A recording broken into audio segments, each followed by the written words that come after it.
And good morning. Welcome inside a special Friday edition of The Bottom Line. We were held off the air yesterday because I had to deliver newspapers. So we were able to sneak another one in here, and glad you could be part of it. Got a special guest, as we always welcome the G-Man into the house. Make sure he got his look right. We didn't have, since this is an off day, we're not normally here on Fridays, we did not have anyone off stage for makeup for him this morning. Yeah. He had to do that without it. But Addie was already booked this morning. Yeah. Well, it's way too early for her to be up. I'll go ahead and tell you. Way too early for her to be up. Glad to have you in the house. Big news last night in sports overall, just in sports, was Caitlin Clark broke the women's record. And now she's chasing not only Pistol Pete, she's 99 points behind Pistol Pete, but there's also a lady, she passed Lynette Woodard, who was the former. Her record was 36.49. Pete's record is 36.67. And then 316 points away from passing Hall of Famer Pearl Moore. She set the overall AIAW record at Francis Marion. You know where Francis Marion is? Down towards the beach. Back in 75-79. But that was before they were part of the NCAA. Right. That's why I slicked that a little bit different. But needless to say, she's pretty impressive. Well, it's remarkable what she's done.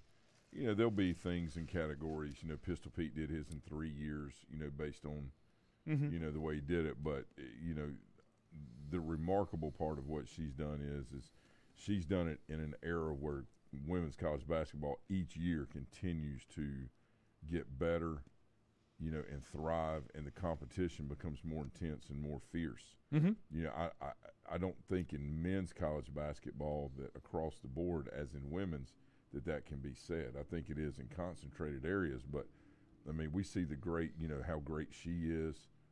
Kim Mulkey, the job she did at Baylor and now at LSU, which I was talking to a friend of mine, Janet Dixon, who actually taught here at Maiden like 30-some years ago. I taught with her at Irwin. She was the women's basketball coach at Irwin.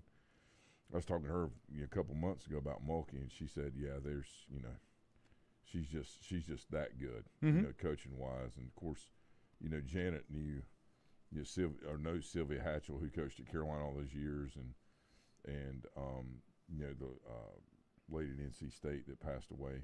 Kay Yao. She knew all those. And probably knew Pat Summit too. They very tight group there. Going to the clinics and growing up with a lot of these that branched off. So, but it's remarkable. Janet and I were talking about just back and forth about how remarkable college basketball, in the women's side. Each year it just keeps elevating, getting higher and higher and higher, and it's fun to watch. Some of the resurgence that's been made towards basketball on the men's side has been credited to Steph Curry, because Steph is not a huge player, not a lot of length, but he shows that if you work hard enough, you can go out there and you can make it. And he's very charismatic, and he draws. He's got a personality. Caitlin Clark is much the same way. She's only 6 foot. Right. And the thing that I guess impressed me most, and I'm sure she was recruited heavily, but she's from West Des Moines, Iowa. She opted to stay home, play for her state college. Iowa to 2 past Big Ten titles and the last year's women's Final Four. She broke the NCAA scoring record in the tournament at 191 points, the first 40-point triple-double in NCAA postseason history. Iowa upset the number 1 seed, who was the Chickens, South Carolina. Right? Yeah. And then fell to LSU, but there were almost 10 million viewers on ABC. There'll be more watching that. There'll be more this year. It's good basketball. It really is. And here's the thing: they are drawing it's a sellout practically wherever she's playing, because people want to come see play. And it's one of those things. She relates to kids. She lets them know that you don't have to. Used to be in basketball when we were growing up, it was all about the big man. And now they're almost non-existent because big men shoot 40-foot three-pointers. They got to have all this shot stuff in their game. So it's changed a lot. But, I think she's pretty special in what she does. And somebody said that she'll take a cut in pay to go to the WNBA based on NIL money. Yeah. But it doesn't matter. I think she's good for the game. I just think it's huge. I just think it's huge. And I said, if I'm reading this right, it said attendance has continued to build since the Hawkeyes preseason game in October at Iowa's football stadium, where they drew 55,646 fans. Yeah. Played outside, Right. which is a single game attendance record for women's basketball. That's impressive. Yeah, I mean, it's the thing too, Laney. I mean, as long as there's, interest and, promotion and opportunity, things like that, like the volleyball that they're doing now. They're doing that. I think there was a game or two that was done in the stadium, through some of those volleyball matchups. I mean, these players, men, women, these players are remarkable at how skilled they are and how hard they play.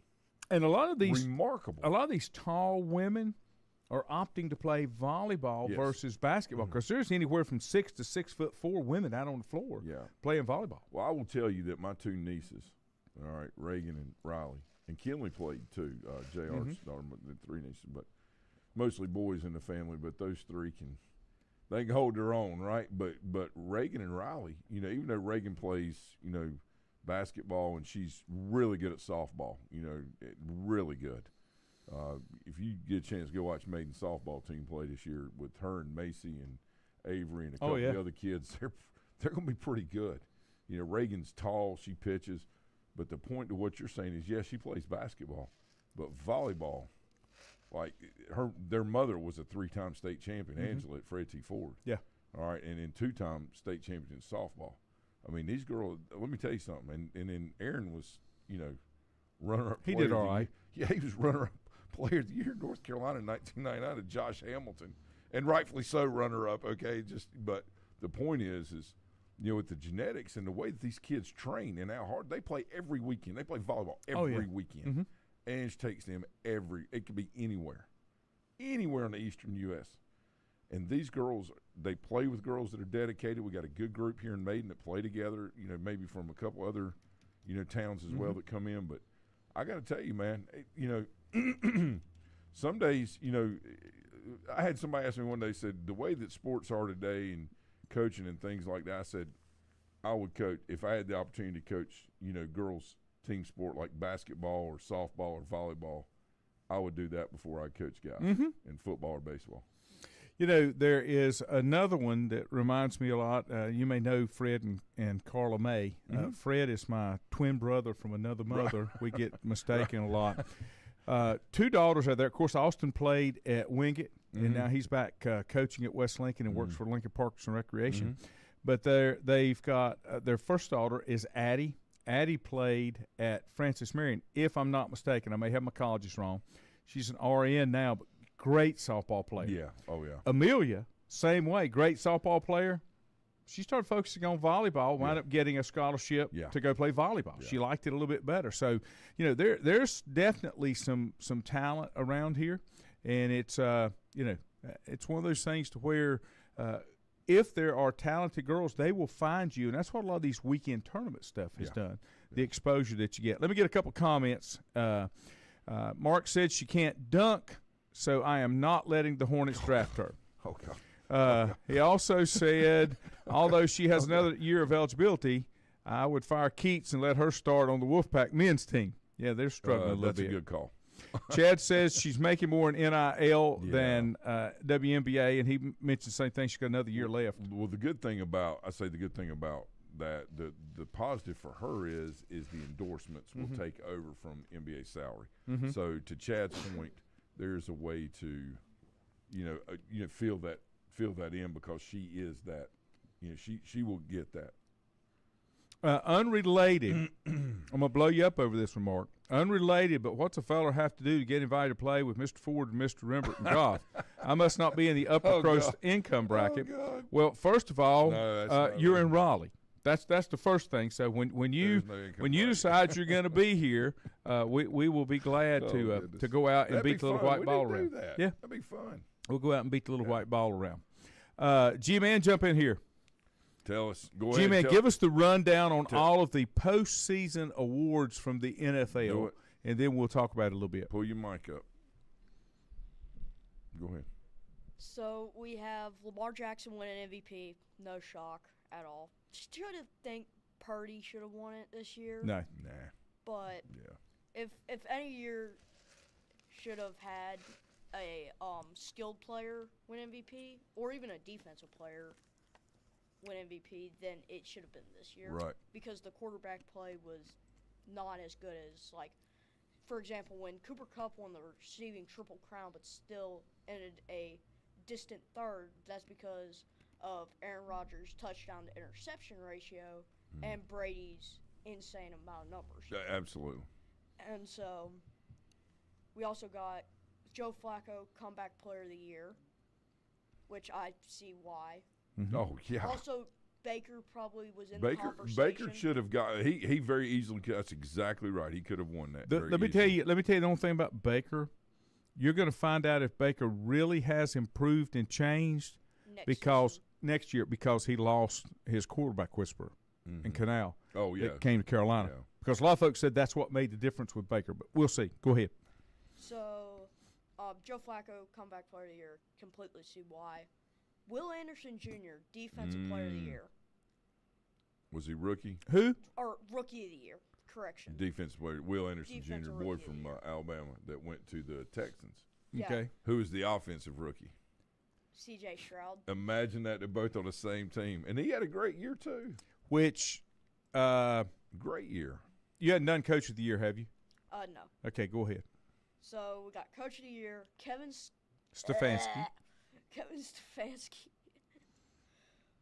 That's good. He and Dan Campbell, there's no doubt that those two. No doubt. It had to be either those two and John Harbaugh was probably also in the conversation because of the incredible year. Yeah. But really, the Coach of the Year is Best Young Coach of the Year instead of just Coach of the Year. Because if we were going off Coach of the Year, we would put John Harbaugh or Kyle Shanahan. But it's basically Best Young Coach of the Year. Right. Defensive Player of the Year, Myles Garrett over T.J. Watt. Let me tell you something right here. Where's he? So T.J. Watt, 19 sacks. Myles Garrett, 14. Okay. Let's see. T.J. Watt, 19 TFLs. Myles Garrett, 17. Why does Garrett? I mean, why? Like when you watch now, he's a great player. How much did TJ miss? How many? What? Games. Games? Missed like 3, one. right? He missed one. one. He missed Okay. one this year. I was thinking that like was it the was end of the more. year. And That Myles was the end of Garrett the year. missed 2.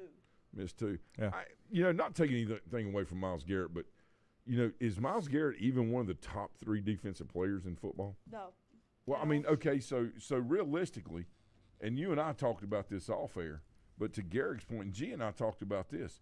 Who is the guy that could have won the Super Bowl MVP for the Chiefs? Chris Jones. Chris Jones. Yeah. The most unsung, unnoticed, but yet noticeable. It takes a minimum of 3 people to block him and account for him. 3. I agree. Laney, if you had to rank defensive players in the NFL, think of it like this. Go ahead, G. Who's 1? Watt. All right, who's 2? Bosa. Who's 3? Chris Jones. And any 3 of those could go any way at any time. The problem is it not a beauty contest? There's no real criterion. You know what I'm it's saying? just great play. You know what I'm saying? Great play. And a lot of And times, opinions. Yeah, and great play. Like Andrew and I were talking about. Andrew's like, golly, he said, that guy. I said, Andrew, it takes 3 people to block him, and he's like, he said, you just don't see it as much because of, where he plays. But there's a reason that defense is so good. Yep. If you take Chris Jones off of that defense, listen. They are nowhere near as good as they were. And I'm going to tell you this. Would there be a Travis Kelce without a Patrick Mahomes? Yeah. Yeah. Would there be a Patrick Mahomes without Travis Kelce? I don't think so. Well, he would be not there, to not to the extent, to the level. Yeah. Right now they feed off each other. But this is the thing: would there be a Kansas City championship without Mahomes? No. Without Andy Reid. Would there be one without Chris Jones? There could be It could be argued that there could be one without Kelce, because Mahomes has that innate ability to, develop that receiver / hybrid, whatever you want to call him, tight end, whatever, right? Like Brady did. That's the intangible that he has, that Brady has. But from a defensive standpoint, how many Super Bowls did New England play in where they were so good defensively that's what allowed Brady to do what he did, just like Mahomes doing what he did? And that's arguable with Chris Jones. Well, it's arguable. That's a lot to do with what Patrick Mahomes did this year. He was a different type of player. Yeah. He's understanding that he doesn't have to take the whole thing on his back. Yes. And recognizing what he has around him, not just offensively, but defensively as a team. And that's one of the things I think is going to make them dangerous to continue to win, just like it did the Patriots. Yeah. Because now not only do they have a superstar quarterback, but they've got a quarterback that understands how to develop and utilize all the tools around him and not have to sacrifice himself. And he doesn't like Cam Newton did. And he doesn't have to be the superstar every play. He can be the distributor and let somebody else be it. Party. Well, and let me tell you something. San Francisco's going to have an issue, though, with all the free agents they got to sign defensively, Laney. Hang on one second. Let me do this. Let me take a break because I want to talk just a little bit about San Francisco. And now that everybody's kind of broken it down in Kansas City, because I want to get your take on a couple things, especially San Francisco releasing Steve Wilks. We're back in a moment. Whether it's a sit-down meal or a call-in for the drive-thru, Brookwood Cafe and Catering is the answer. A variety of meats, vegetables, and desserts cooked daily, or a hot sandwich from the grill, they have what you're looking for to satisfy your taste buds. If you need catering from 5 to 500, Brookwood has you covered as well. Stop by Brookwood Cafe and Catering at 202 Providence Mill Road in Maiden. Don't forget breakfast daily till 11 a.m. Open Tuesday 6 a.m. to 2 p.m., Wednesday through Saturday 6 a.m. till 8 p.m., and Sunday from 7 a.m. to 3 p.m. Call 828-428-8944 to place your order today. If you ask around, you'll find Burke Mortuary has a reputation for excellence and commitment to value. They've built a reputation of trust for more than 35 years. Burke Mortuary is proud to offer personal attention, meaningful tributes, and the area's most affordable prices. They're also proud to offer you beautiful, state-of-the-art facilities. It's the perfect place to honor your loved one. So when choosing a funeral home, the choice is easy. Choose Burke Mortuary with locations in Maiden and Newton. Covenant Church began as a vision of just over 100 people in 1984. Since then, Covenant Church has grown and currently located at 2168 Gastonia Highway in Lincoln. The Sunday schedule includes early morning worship at 8:30, Sunday school at 9:45, and morning worship at 10:45. Their ministries extend beyond Sunday. Visit their website at www.covenantchurch.church to see all they have to offer, and better yet, stop by and see for yourself. Covenant Church may be just what you're looking for a new church home. First Federal Savings Bank has been serving Lincoln County since 1940. And as it has been from the beginning, customer service is a priority to First Federal Savings Bank. They want to get to know you by name. First Federal Savings Bank has the convenience, the products, and the services that the larger banks have, but with hometown people that you see throughout your community. Stop in and visit one of their 4 convenient locations and see what First Federal Savings Bank has to offer you. Member FDIC, an equal housing lender. Untangling your headphones, finding the right remote, saying goodbye to your favorite shirt that hasn't fit in 10 years. Why are simple things sometimes so complicated? Thankfully, with Auto Owners, insurance doesn't have to be one of them. Auto Owners works with independent agents who live in your community and answer when you call, so you can worry about more important things, like finding a new favorite shirt. That's simple human sense. Call Mooney Insurance in Maiden or East Lincoln Insurance in Denver or visit mooneyinsurance.com. Have you thought about when you would like to retire? One of your major assets is planning for retirement is time, and you lose a little of it each day. The longer you wait to start accumulating capital for retirement, the harder it's going to be. How should you plan for retirement? Start by calculating approximately how much capital you will need at retirement, then estimate how much you will have to put away each year. Finally, carefully choose the investments in which you will invest. Stifel Nicholas can assist you. Call 4 Rembert today at 828-624-7300. Stifel Nicholas, member SIPC and the New York Stock Exchange.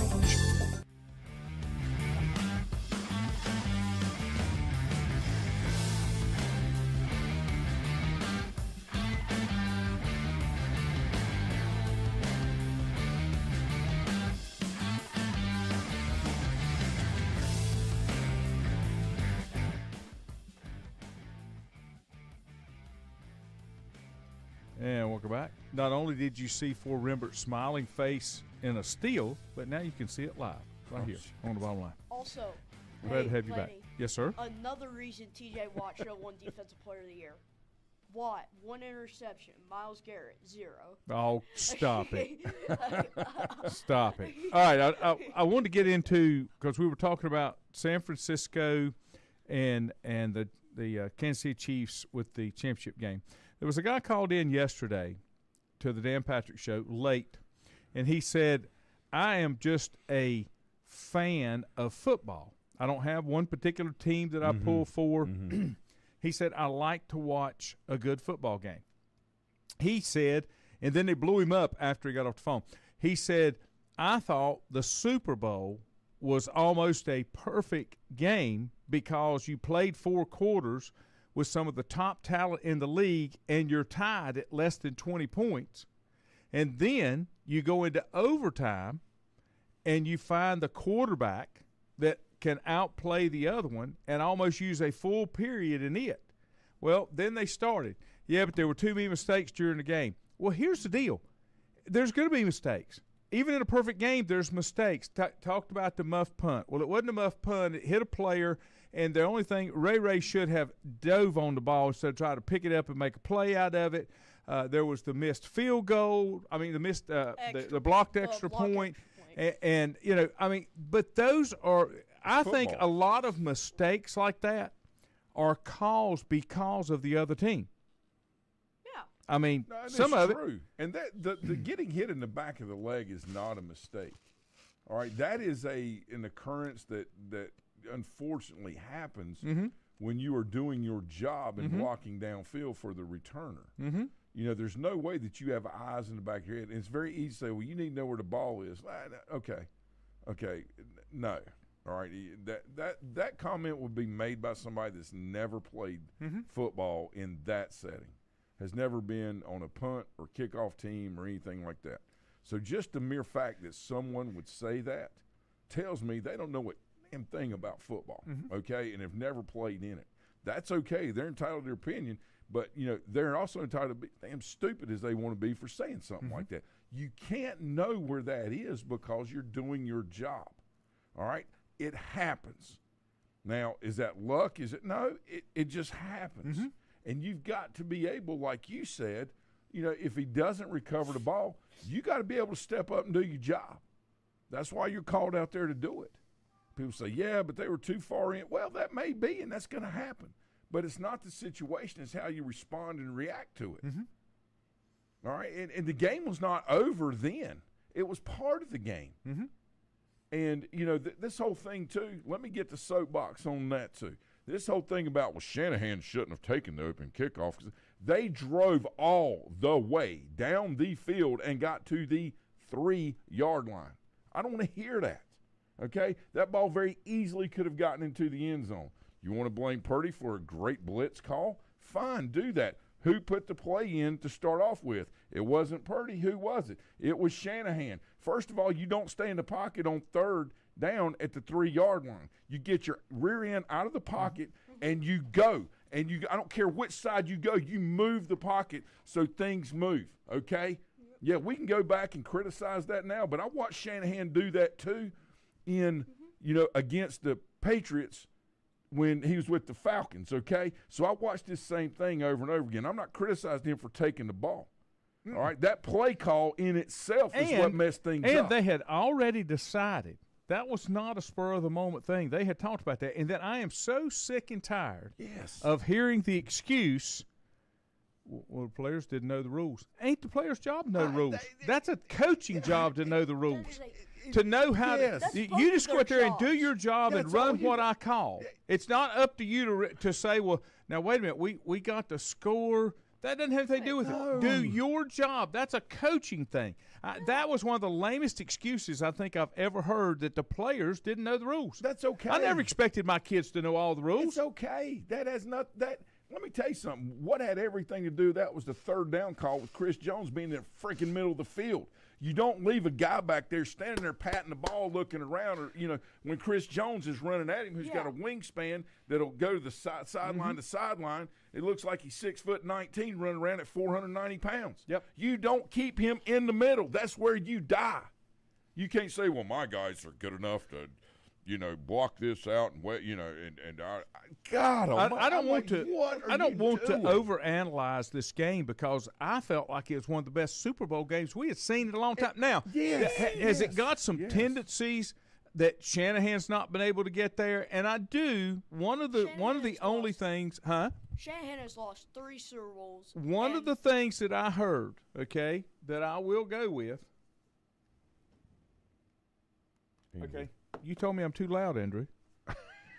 So one of the things that I've heard is talking about Shanahan, and it was almost like he wanted to prove that Brock Purdy was one of the top quarterbacks in the league, because they kind of got away from some of their bread and butter in the second half, and I do agree with that. Yeah. I would have run my bell cow till they shut him down. That's what I would have done, I mean, if it were me. But he's the coach, and he makes the decisions. Now, I am bothered by Steve Wilkes getting fired, and there's a lot of people, I'm not going to say that I'm a huge Steve Wilkes fan. That doesn't have anything to do with it.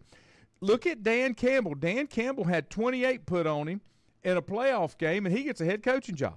There were 5 defensive coaches hired in the offseason, younger defensive coaches. That's a part of it, right, I think. Right. And I think you're going to find that those defensive coaches will start working, and it doesn't necessarily have to be an offensive-minded coach at the helm, because I think they see where it's going. Yeah. It's somebody that can lead and motivate men. That's what they're looking for. Yeah. But, I think and this was another comparison that I heard yesterday. When you're talking about a coaching staff, you've got to have all types of personalities. It can't be all one-sided. Yeah, 100%. So if 100%. you've got the methodical, calm, cool, collected, the Andy Reid, the Kyle Shanahan. Oh, absolutely. Then you've got to have a screaming nut on the defensive side to kind of balance that out. Yeah. I get that.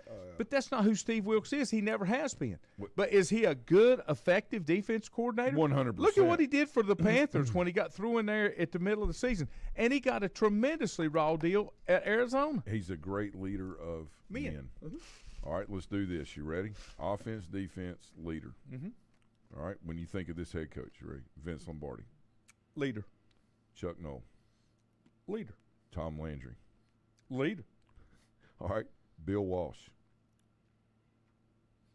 Offense, but leader too. But- It's All right. kind of Both. Okay. Both. No, you see where I'm going with this. Yeah. All right, Andy Reid. Both. Oh, leader. But what does he do? Oh, so it's good? offense. Yeah. All right, okay. All right. But those guys would run through a wall for him. Right. All right. So the ones that we have named, better yet, Jimmy Johnson. Oh, he's a leader. Leader. So, all right. Now, hold on. All right. Hank Stram. Leader. Leader. All right. So all of these people You that left we've out the named- big one. Oh, with Belichick. Belichick. Yeah, Both. He's a defense to All me three. because I don't see him as the leader. He's not the rah-rah. He is more the effectively mastermind. Quiet. That's No, correct. I understand. Yeah. He does. Mastermind. He doesn't have to do the rah-rah because they call him Darth Vader. Because Vader didn't do screaming and until his wife or girlfriend died or what what I'm saying, whatever. That's the only time you ever heard Vader scream. The rest of the time he was just going that lightsaber, just slashing people. Right? He'd had enough of just doing this and throwing them against the wall, choking them out. Right? It's kind of the way friends I got that live up there in that New England area, they called Belichick Darth Vader for that reason because he would just walk in and say, listen, we appreciate everything you've done. You're not doing your best. You're not being a guy for the team, and we're just going to let you go. He wouldn't sit there and say, you this and you that. Well, he's got other people on his staff that are that over-the-top kind of thing. But he was so effective with that, and I think that was really not detriment, it was really paramount in Brady's development because Brady's so focused on the task at hand and being a winner that he didn't need all that. He was self-motivated, right? That's right. I was talking to a guy the other day talking about, that had, made a comment, that team really didn't have any, true leader. And what I said was, you had so many of those players that were self-motivated, they didn't need someone to stand up and be a rah, rah, rah type person because they were so self-motivated. When you have a group of people that are self-motivated and hold themselves at the highest level of accountability that they do, and it's infectious around them, you really don't need that one guy standing up front going, come on, let's go, you got this, because everybody already knows that and they're doing that. There's just a big difference. And the thing with Steve Wilks, this guy needs to be a head coach, okay? And he's a very good defensive guy, but he needs to be a head coach because he is a leader of men. He needs to find himself a head coach. He does, and it's unfortunate because of the way that he's run that carousel that he's just going to, it'll be hard for him to come back. Steve Wilks to Tampa Bay. Yeah. Well, I mean, G's not a big Todd Bowles fan. No, we've gone 18 and 19 with I'm not sure that you're getting much different. Between those two? Yeah. We missed out on Bill Belichick. No. You didn't miss anything. Promise. So Andrew asked, how do they fire Steve Wilks? There was one play in the Super Bowl where it looked like, and I can't verify this, but it looked like they were in zero coverage. All right. And it was, and I haven't gone back and looked at it, but I think that was the straw that broke the camel's back because they had to call a timeout because Shanahan, from an offensive standpoint, did not have a full grasp on what defensively the zero coverage will do and whether or not there was and if San Francisco didn't have a spy on Mahomes, all right, then the timeout needed to be happening. But you got to have spy coverage. And what I mean by that is one of your ends or your middle guys or your inside backer has got to spy Mahomes because if nothing's there on zero, he's going to pull it down and run it. So either blitzing and spy or you just spy it and put pressure on. And I don't know, but it seems to me that that's the one thing that just keeps knocking and, saying that's what happened. But the only thing that you don't know about that is if what he had called would have worked.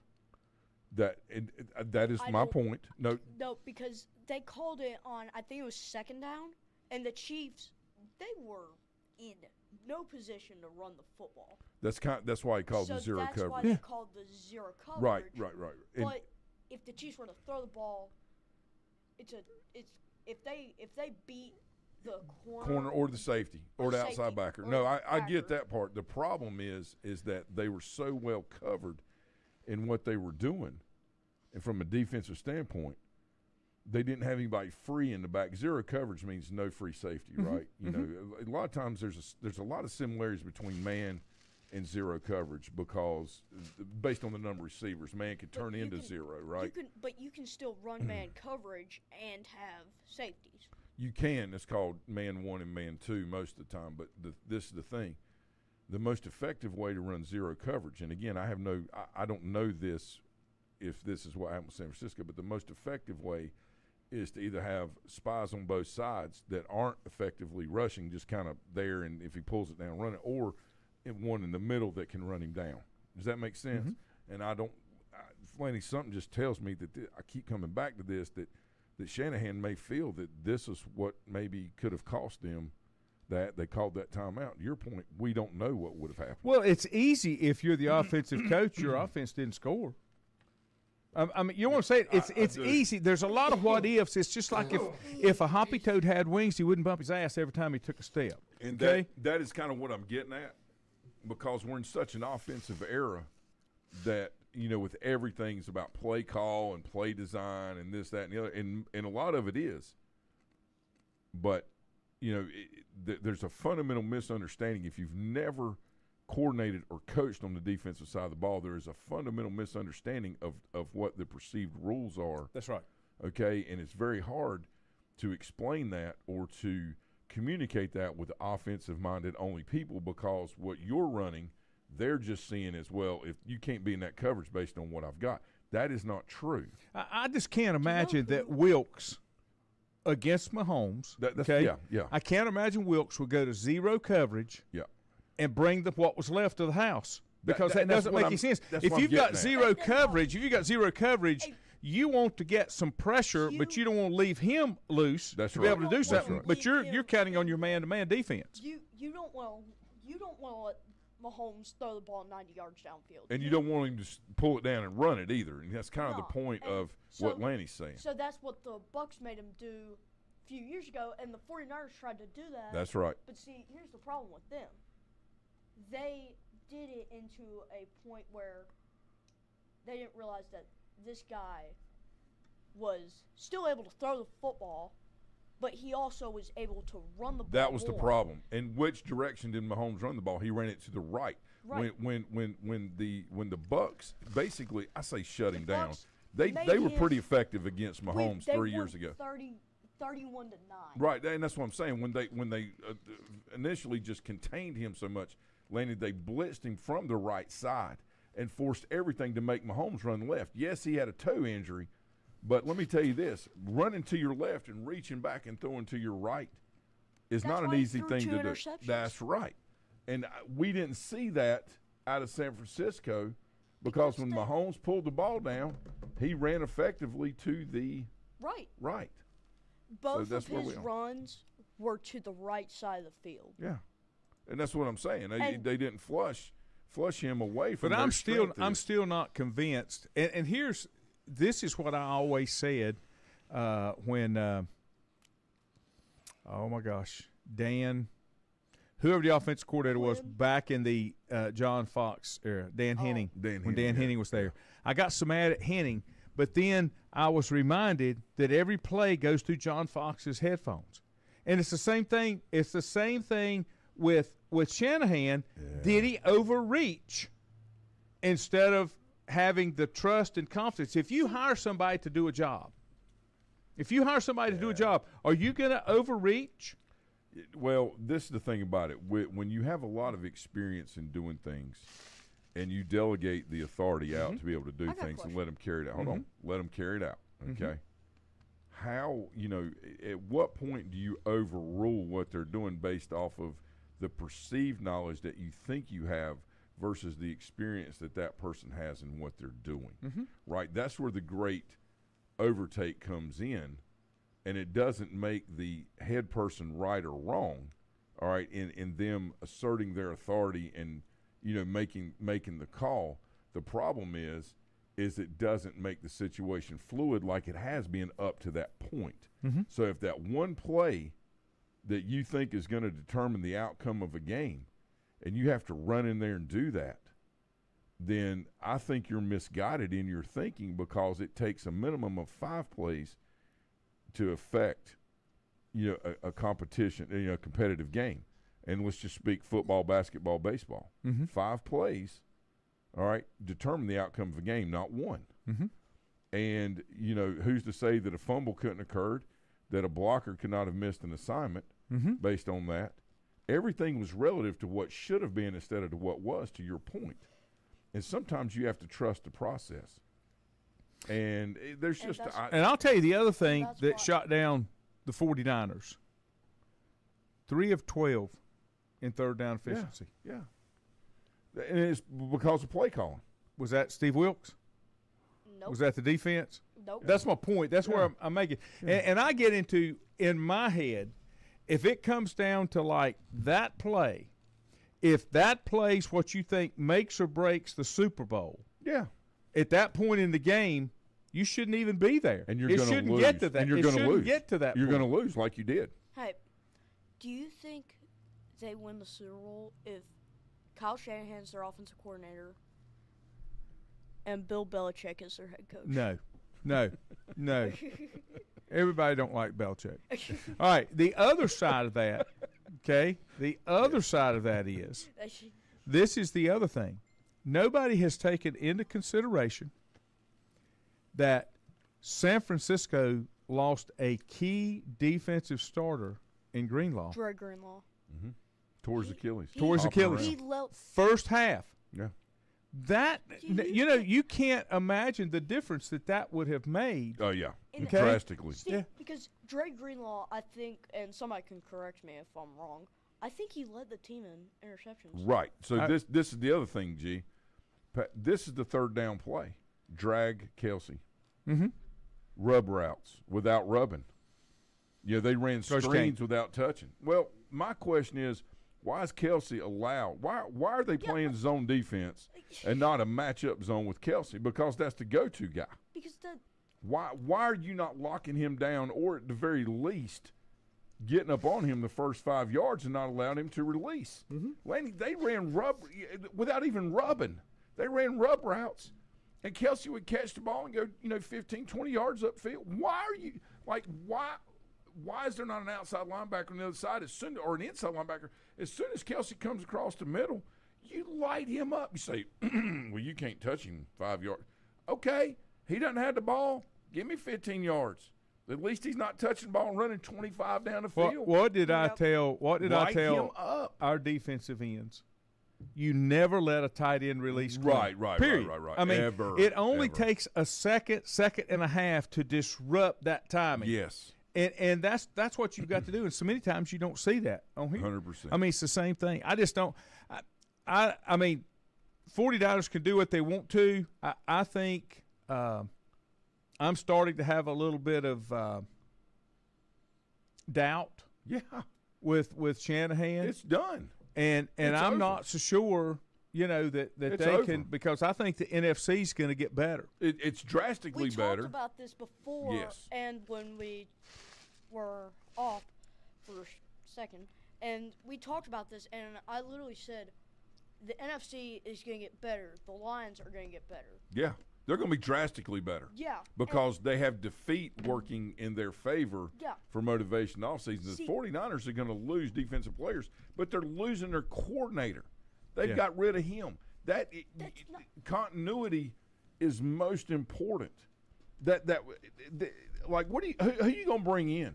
Yeah. Some 28-year-old that, and I'm not opposed to young people getting jobs, but you have to have life experience, all right, and things that you've done wrong, so you can learn from instead of being, my gosh, he's so smart. Well, you know what? Sometimes that doesn't necessarily work out the best, because a lot of times when you're so analytical, you get paralysis. You get paralysis from analysis. Mm-hmm. Okay, you've got to have some. You got to have some of that best worked in there. I think that's why it's taken, the boy at Green Bay a few years to Jordan Love. Yeah, or the coach. To get to where he needs to be. No. Well, I've already said the problem, and anybody can argue with me, feel free. The problem in Green Bay was something that everybody had said all along. Aaron was not running the offense. Aaron was running what he wanted to. Yeah. Do you ever see the movie The Replacements? Yeah. When the quarterback comes back and breaks the line and he tells Gene Hackman, you don't call the plays on the field. I call the plays. Okay? That's Aaron Rodgers. And that's why I don't think it's going to make a difference with the Jets. He's going to go out there and want to play what he wants to play instead of being coached, and I don't think that works. Yeah, I think Aaron Rodgers has to have someone coaching him. Mm-hmm. And the problem is, it's just like with Brady, Staubach, Bradshaw, all the way Brett back. Favre. As a quarterback ascends in knowledge, all right, and they apply that knowledge. See, knowledge is not power. Applied knowledge is power. That's correct. Okay, there's often the knowledge is power. No, it's potential. Okay, applied knowledge is power. Mm-hmm. And what happens is some decide to take that power and use it for their own benefit, and others take that and they apply it to those within and make them more powerful, which means better, more efficient, smarter, more game manageable. So, we have quarterbacks in the past like, Bradshaw, Staubach, Brady. I'm just giving those examples. Right. that took that power that they attained over their experience and were able to mold it into their team. What we're seeing now is these quarterbacks, some of them, all right, and I can name two, and one of them was an MVP, where they ascend their power, but it's not being utilized appropriately for the good of all, just for themselves. And to your point, if that is not done, then chaos will ensue, and when chaos ensues, you have disarray with chaos, and then you have letdown and failure. See, do you want to know what I find and interesting? you got to change that. Bart Starr was the first person to win MVP and Super Bowl MVP. The very first Super Bowl. Is he the only one to win No, that seat? no, And no, you know he was what? the One of the first one to do comments, it, though. one of the comments about Bart Starr with another one of these buzzwords that's flying around. Bart Starr was a game manager. Any great quarterback is a game manager. Yeah. That's No, what they do. Absolutely. If you have to rely on your quarterback to be one of those that goes out there and has to make every play, it's going to be hard for you to do it. Game manager is not a derogatory comment, not in my opinion. I think game manager is what a good quarterback should be. Like, and I'm just giving a personal experience, but, when I was a quarterback in high school, I didn't try to go out and run the football and make all. I tried to get it to our playmakers, right? Whether it be, we didn't throw the ball a whole lot. Yeah, even when we ran the option, I was giving the ball up because our backs were much faster, much quicker, much better in open field, right? Yep. And if I needed to pull it down or get a few yards or run for a first, whatever, that's fine. But I wasn't trying to be the playmaker. I was trying to deliver the ball to the playmakers, right? And it made our team, I think, from an efficiency standpoint, very good in understanding that. And I had a whole season my junior year, to watch that from the sideline and learn how to do those things. Right. We had a great quarterback who's my best friend, who was our quarterback when I was a junior, Todd Decker. He was player of the year in that Northwestern 4A. But I had a chance to watch him. He was a playmaker. He not only managed the game, he made the game happen. And so I had to do self-reflection and say, wait a minute, I can't run the ball like Decker can. I can throw it better than he can, a lot better. But I can't do the things he can do. So what I've got to do is see my pieces around me and how is our team next year, or if I have to go in this year, how do I evolve things? But our team next year, how do I do that, right? And I think that's where Brady and some of these guys, as they ascend in knowledge and apply it and become more powerful at what they're doing, that they're able to do that from a team aspect to help make the team grow. And I think that's the difference between greatness and achievement, or accomplishment. Just that little bit of making that decision for the benefit of instead of, it's like when, Well, that's what we said about Patrick Mahomes. Yes. He has evolved Yeah. to where he understands I don't have to do it all. he's got a great defense too, and it makes him a But lot that's more what I'm saying. He understands that I don't have to rely just on what I can generate offensively. Yeah. I've got a defense Now, I'm there going to too. be critical of him, okay, on this one, all right? This year, he was much more emotional about things that happened, all right, during the year, like the kid being offsides and accusing the officials of, this, that, and until they go back and watch it. Now, that's the heat of the moment. But remember, emotion causes you to lose focus. When you're passionate about something, the focus is not deterred. Now, did he overcome that?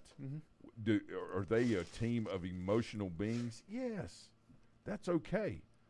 But in order for them to continue moving forward, they've got to substitute a lot of that emotion for passion, because their team will be different next year than it is this year.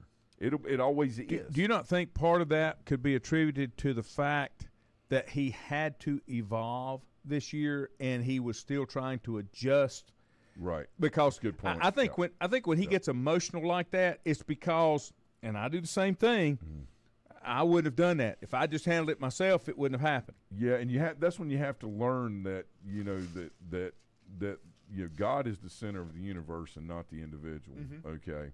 And we're all guilty of that because and I say all of us, that want to help others and want to be successful at whatever cost. Everything becomes,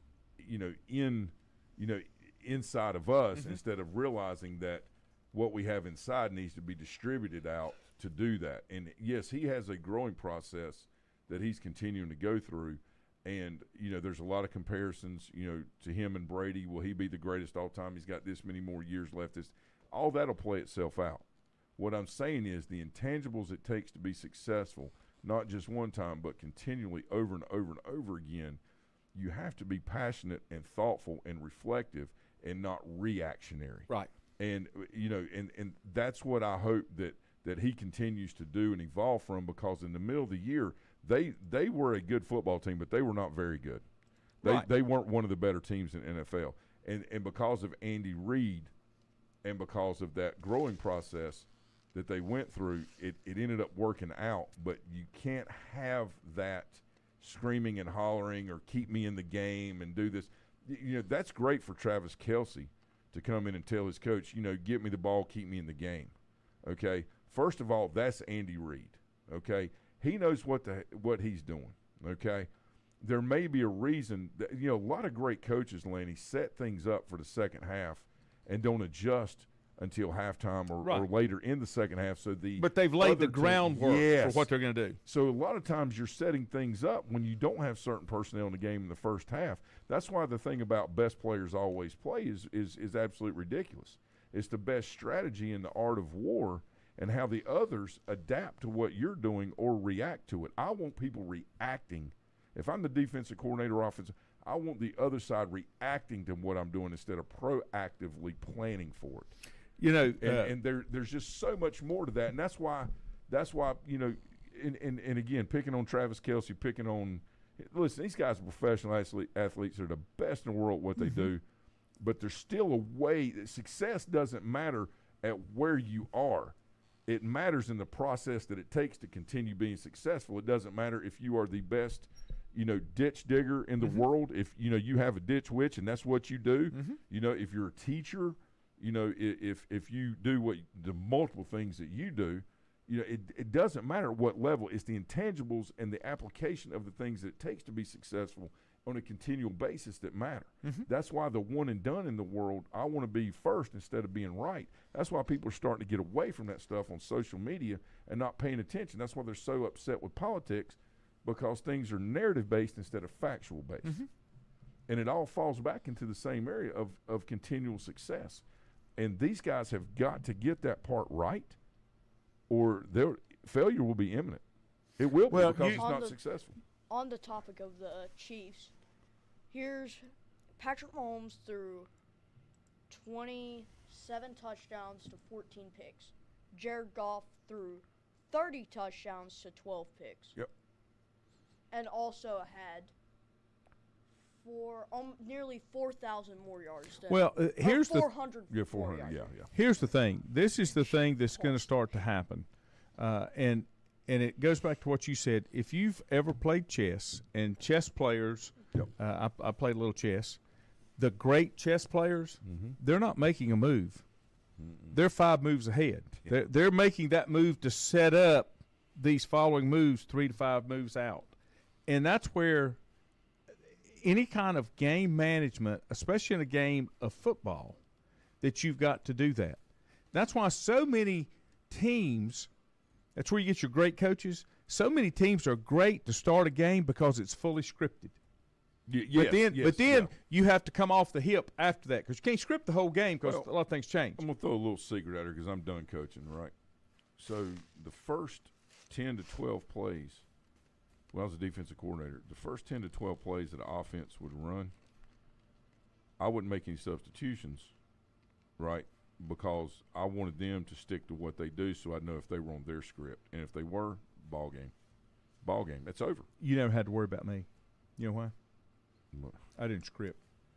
It all come from the hip. Right. I want to see I want to see how you react. Right. But we had guys that did that too. Yeah. And then I would do let me tell you what I did with the boys, all right?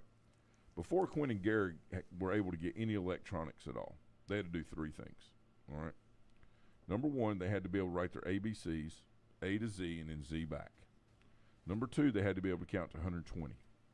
And then number 3, they had to be able to play chess efficiently at like 3 and 4 years old and think 3 moves ahead and not 2, right? Once they know how to use their brains and map things out, which is a great example of chess, then you apply these things to it because it allows them to put things in perspective and to be able to associate That's right. with what a narrative and what truth is, Right. And so we try to make sure we're guided by truth and that we understand the narrative, and if the narrative could become truth or if it's just a narrative. Yeah. And it's like that, and the reason I'm not talking about politics, I'm talking about anything in Sure. life, Yeah. right? There's a lot of, all we hear about is why you should do something. We like to look at the reasons why you shouldn't, manage the risk from that, why you should, and then say, yeah, these reasons aren't too good here that we shouldn't do it, so let's go ahead and do it. Or, wait a minute, we didn't think of this. We need to wait on doing this because there's things that we need to take into account. You can't make evaluations if you don't. And unfortunately, what we're seeing in the combines is, well, this guy runs really fast, so let's take him. Yeah. Or this guy jumps really high, let's take him. Well, Cowboys. I hope that That's that what they they change do. that. Have a great weekend, everybody. We'll be back next week. The boys will be in here tomorrow from 8 to 10. Hope you can join them. See ya.